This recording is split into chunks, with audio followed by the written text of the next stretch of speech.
Guys, good morning. ഇന്ന് ഞാൻ രാവിലെ എണിച്ചതിനെ കീർത്തനക്കുട്ടി വന്ന് വിളിച്ചിട്ടാ. ഇവൾക്ക് ഉറക്കൊന്നുമില്ലാന്ന് തോന്നുന്നു. കുളിയൊക്കെ കഴിഞ്ഞൊന്ന് കറങ്ങാൻ പോകുന്നു വിചാരിച്ചു. ഇന്ന് ഞങ്ങൾ മാത്രമല്ല ഗൈസ്, ഒരാളും കൂടി ഉണ്ട്. അതാണ് നമ്മളെ കീർത്തനക്കുട്ടിയുടെ കസിനെ. ആള് ഭയങ്കര പാവാണ് ഗൈസ്. ഞാൻ ആദ്യമായിട്ടാണ് കാണുന്ന വെച്ചാൽ ഞങ്ങൾ പെട്ടെന്ന് കമ്പനിയായി. അങ്ങനെ ഞങ്ങൾ അതും ഇതൊക്കെ പറഞ്ഞിട്ട് ഇങ്ങനെ നടന്നു.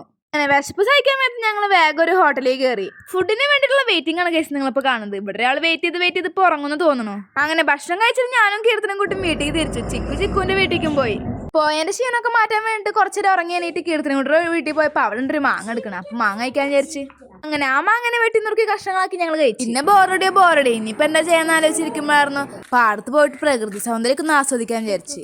പാടത്ത് പോയാൽ കുറച്ച് സമാധാനം കിട്ടും. അപ്പൊ പിന്നെ അവിടെ തന്നെ പോവാന്ന് വിചാരിച്ചു. അങ്ങനെ അവിടെ ചെന്നപ്പോ കീർത്തനക്കുട്ടി ഒരു ആഗ്രഹം പറഞ്ഞു, ചേച്ചി ഒരു ഓടുന്ന വീഡിയോ എടുത്തിട്ട് വന്നു. പിന്നെ പിള്ളേരുടെ ആഗ്രഹമല്ലേ നമ്മള് സാധിച്ചു കൊടുക്കണം. ആള് ചെറുതായിട്ടൊന്ന് ഓടിയപ്പോ വീഴാൻ പോയി. അപ്പൊ ആ ആഗ്രഹം അവിടെ അവസാനിപ്പിച്ച് പിന്നെ അങ്ങോട്ട് സമാധാനം തേടിയുള്ള പോക്കായിരുന്നു. അങ്ങനെ സമാധാനമൊക്കെ കിട്ടിയിട്ട് ഞങ്ങൾ നേരെ വീട്ടിൽ തിരിച്ചു. ഇനിയിപ്പോ ഇത്രേ ഉള്ളൂ ഗൈസ്. ഇനി അടുത്ത വീട്ടിലാണ്. ബൈ.